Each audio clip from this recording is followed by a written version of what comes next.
Assalamualaikum warahmatullahi wabarakatuh. Semangat pagi. Saya Nandang Isnandar, saat ini selaku Widya Iswara Ahli Madya di PPSDM Kementerian ATR BPN. Pada pertemuan kali ini, kita akan membahas materi tentang penyusunan rencana kerja anggaran pelayanan publik. Materi penyusunan rencana kerja anggaran pelayanan publik merupakan bagian dari agenda pengendalian pekerjaan pada agenda kegiatan pelatihan kepemimpinan pengawas.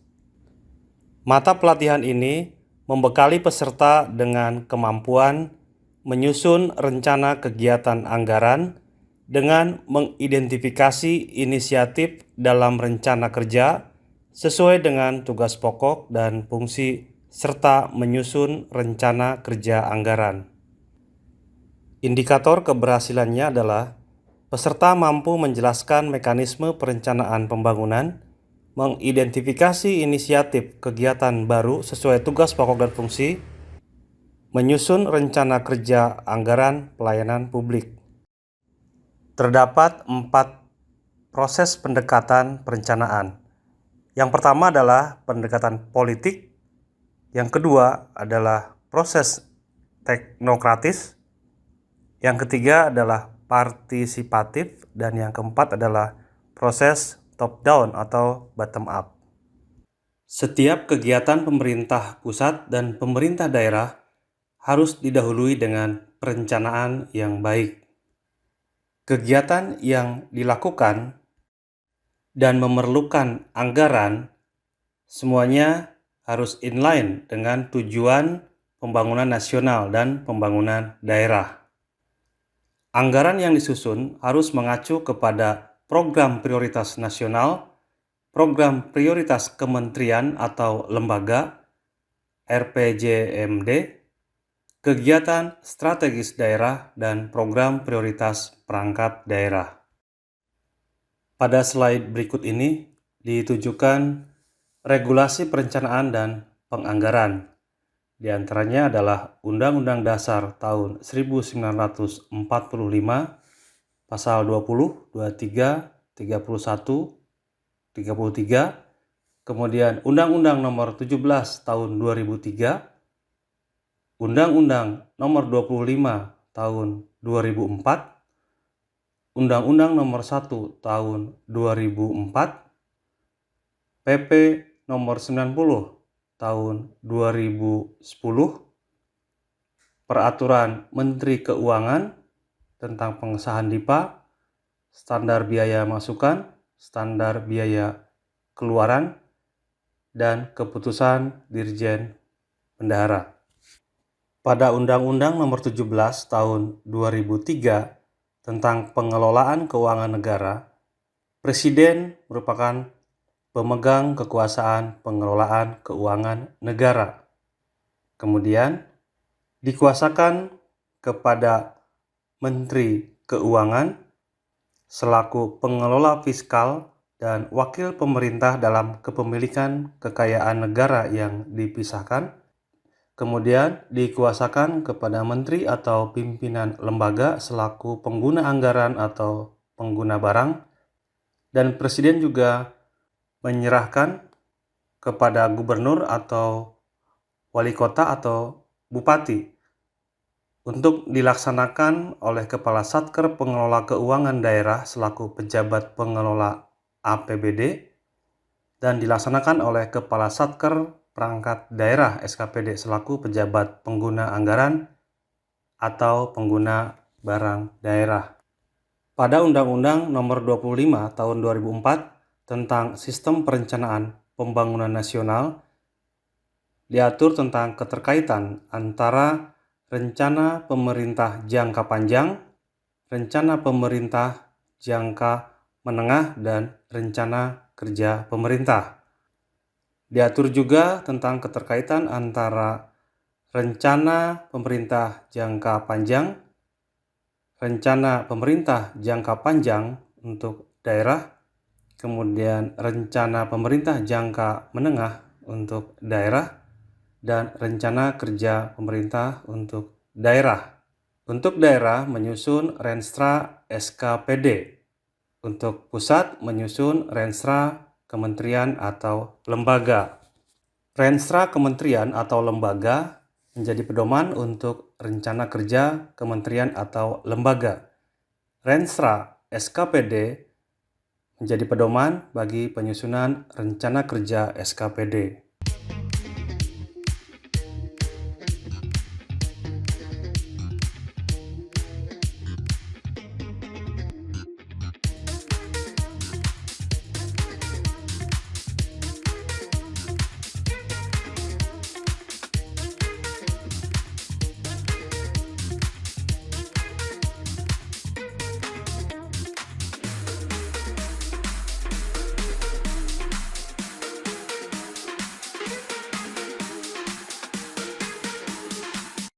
Visi misi yang hendak dicapai dijabarkan dalam tujuan, kemudian dijabarkan dalam bentuk program yang berisi satu atau beberapa kegiatan.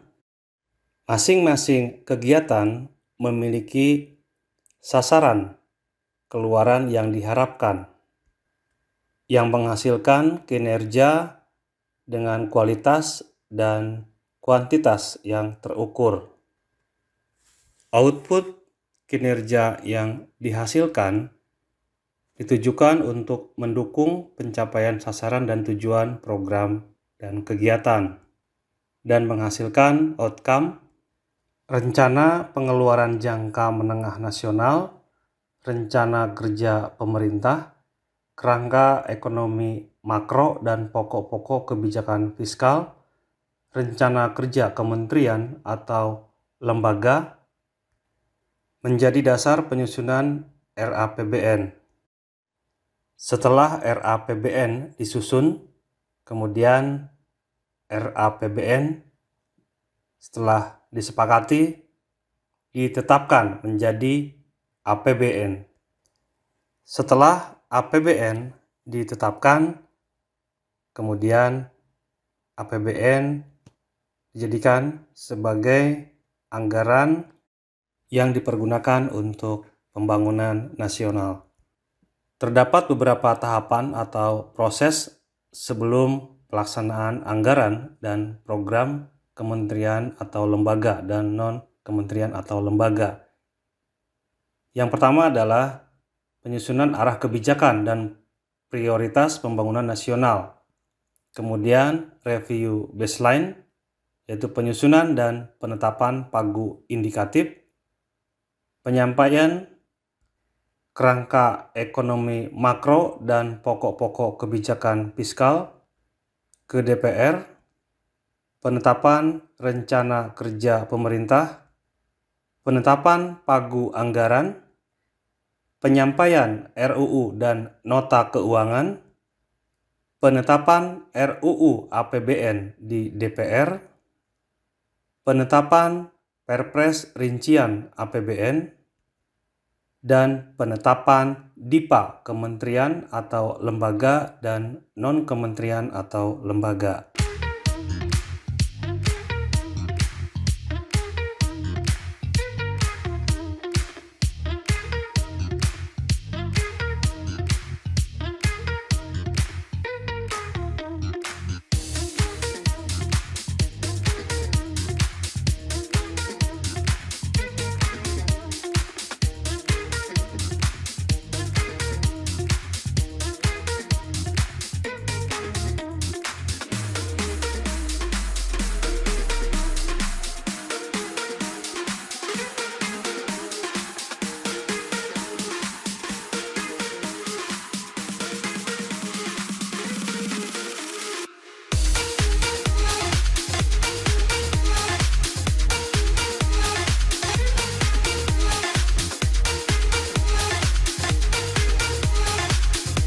Logic model sebagai pendekatan dalam penyusunan perencanaan.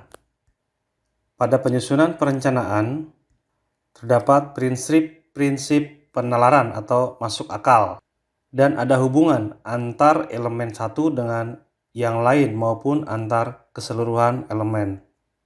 Pendekatan model yaitu objek kecil yang mewakili objek lainnya. Pola awal dijadikan sebagai rencana, deskripsi tentatif dari sebuah sistem atau teori yang menjelaskan semua propertinya. Input adalah sumber daya yang digunakan, proses adalah aktivitas yang dilakukan, output adalah produk yang dihasilkan, outcome adalah manfaat yang diperoleh. Pola pikir perencanaan penganggaran berbasis kinerja berawal dari kondisi yang ingin diwujudkan atau dicapai, kemudian apa yang akan dihasilkan, kegiatan apa saja yang diperlukan untuk menghasilkan output, dan sumber daya apa saja yang diperlukan untuk melakukan kegiatan. Dalam perencanaan kegiatan satuan kerja, perlu memperhatikan keterkaitan antara program, kegiatan, dan output, serta komponen-komponennya. Semuanya mencerminkan tugas dan fungsi kementerian atau lembaga atau penugasan dan diselaraskan dengan RPJM dan Renstra kementerian atau lembaga. Tujuan akhir dari kebijakan fiskal adalah kesejahteraan masyarakat. Konsep kebijakan fiskal perlu memperhatikan beberapa hal sesuai dengan yang dapat dilihat pada diagram berikut ini. Pola penyelenggaraan pelayanan publik adalah suatu proses perencanaan, pengorganisasian, pengawasan, dan evaluasi pelayanan yang dilaksanakan oleh penyelenggara untuk memenuhi kebutuhan pelayanan masyarakat. Dalam pola penyelenggaraan pelayanan juga terdapat beberapa faktor atau unsur pendukung seperti penyelenggara dan pelaksana, standar dan maklumat pelayanan, sistem informasi, sarana dan prasarana, dan peran masyarakat.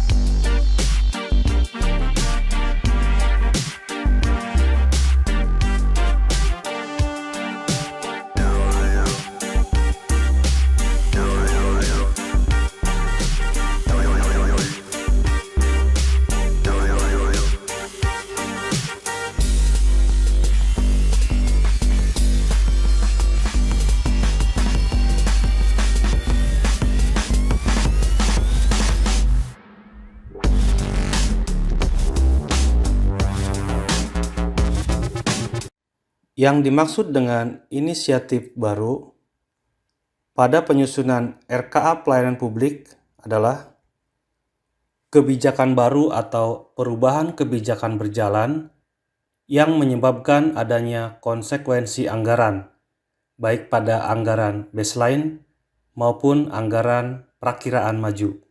Pada prinsipnya, inisiatif baru perlu memiliki fleksibilitas, kemudian konsistensi, akuntabilitas, dan efisiensi. Disusun dengan perencanaan yang baik, dengan tujuan yang jelas, transparan, memiliki capaian yang jelas dan terukur. Inisiatif baru dapat berupa penambahan program dengan tetap fokus pada prioritas, terdapat kejelasan outcome, kegiatan, dan outputnya. Kemudian, penambahan volume target atau percepatan pencapaian target. Di sini dicontohkan penambahan program. Hal ini bisa diakibatkan karena penambahan output baru yang disebabkan oleh perubahan tupoksi organisasi, penugasan terkait dengan kebijakan baru, perubahan kebijakan yang bersifat memperkuat pencapaian kinerja kegiatan berjalan. Kemudian dicontohkan juga penambahan volume target. Targetnya yang bertambah.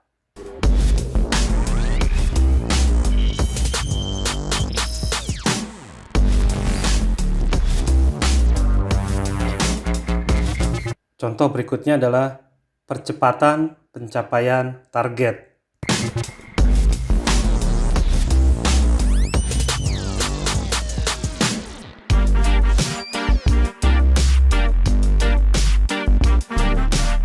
Berdasarkan rencana strategis yang disusun, maka disusun perencanaan SDM yang diperlukan, rencana aktivitas yang dilakukan, kemudian rencana kebutuhan BMN-nya. Kemudian disusun rencana kerja dan kontrak kinerjanya. Untuk penganggarannya, setelah disusun kerangka pengeluaran jangka menengah, maka disusun anggaran belanja pegawainya, anggaran belanja barang, dan anggaran belanja modal. Kemudian menyusun rencana anggaran dan alokasi anggaran. Untuk mencapai efektivitas dan efisiensi anggaran, dipergunakan 3 pendekatan penganggaran, yaitu anggaran terpadu, kerangka pengeluaran jangka menengah, dan anggaran berbasis kinerja.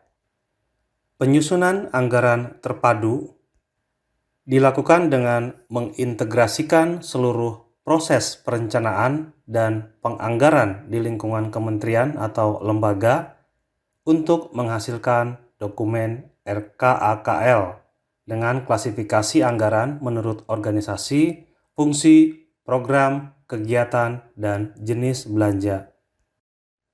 Pendekatan penganggaran kerangka pengeluaran jangka menengah dilakukan dengan penghitungan alokasi anggaran output kegiatan dengan memperhitungkan kebutuhan alokasi anggarannya lebih dari 1 tahun dan pencantuman besaran angka output kegiatan pada prakiraan maju.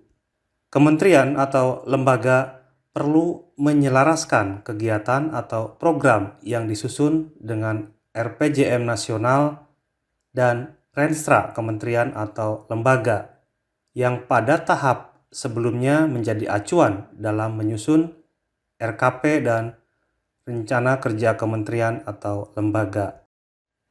Pendekatan penganggaran, anggaran berbasis kinerja, merupakan sistem penganggaran yang memperhatikan keterkaitan antara pendanaan dengan output atau keluaran dan outcome atau hasil yang diharapkan, serta efisiensi dalam pencapaian hasil, sesuai dengan hierarki struktur organisasi pemerintahan dengan alokasi anggaran untuk menghasilkan output yang dilaksanakan oleh unit pengeluaran pada tingkat Satker. Syarat penerapan penganggaran berbasis kinerja dengan memperhatikan indikator kinerja, standar biaya, dan evaluasi kinerja. Indikator kinerja adalah ukuran kuantitatif dan kualitatif yang menggambarkan tingkat pencapaian suatu kegiatan. Indikator kinerja dikategorikan dalam kelompok input, output, outcomes, dan benefit. Indikator kinerja pada sisi penggunaan sumber daya adalah penetapan standar biaya dengan tingkat efisiensi yang maksimal. Kriteria penetapan target kinerja adalah spesifik, yaitu jelas, singkat, dan tepat sasaran. Terukur, sebaiknya dapat dikuantifikasi. Realistis, yaitu praktis dan masuk akal. Relevan, merupakan kebutuhan aktual. Time frame atau jangka waktu pencapaian, yaitu memiliki rentang waktu kebijakan yang spesifik untuk pencapaian target.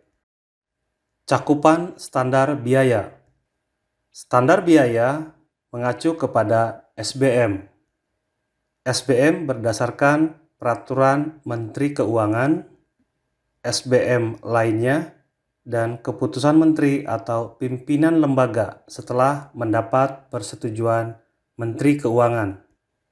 Jika belum diatur atau tidak diatur di dalam SBM, maka kementerian atau lembaga dapat menerbitkan SBK atau standar biaya khusus sesuai dengan ketentuan yang berlaku.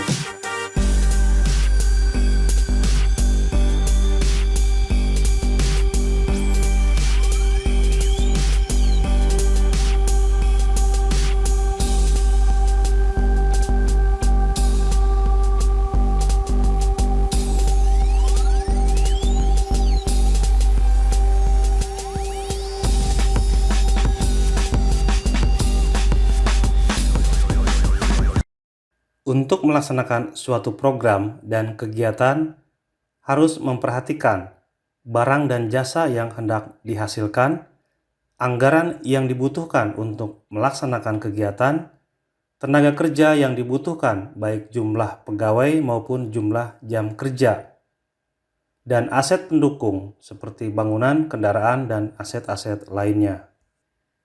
Diperlukan kemampuan yang baik dalam menyusun kerangka acuan kerja atau TOR sebelum diajukan sebagai dasar usulan penyusunan anggaran.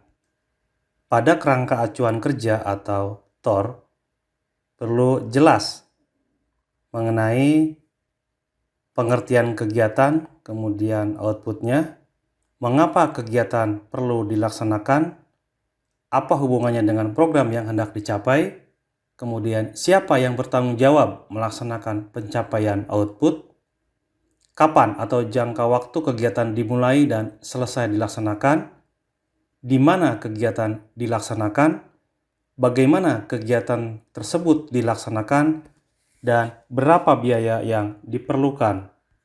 Untuk menyusun kerangka acuan kerja atau TOR, kita perlu memahami format penyusunan KAK atau TOR.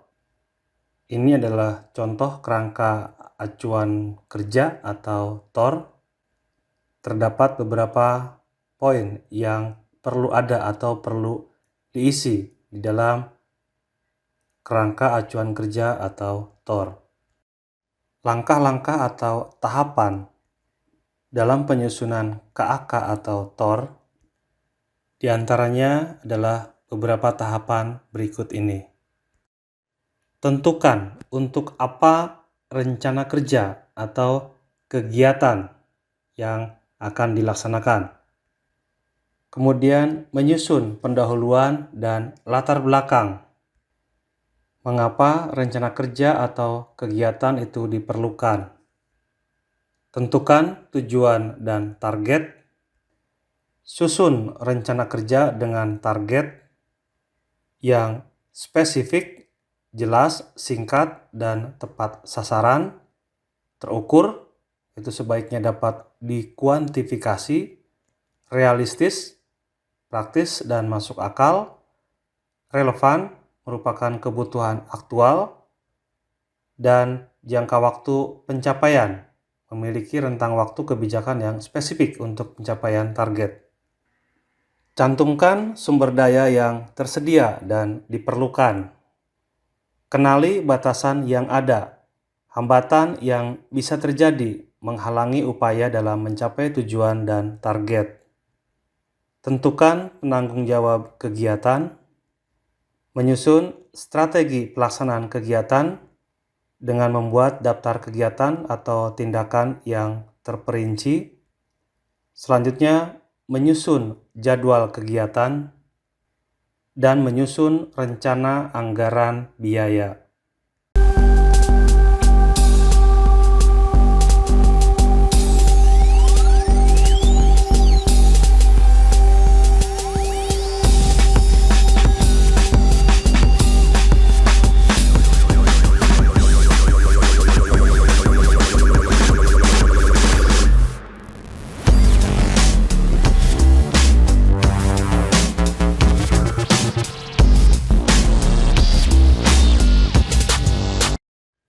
Terima kasih atas perhatiannya. Semoga materi ini bermanfaat.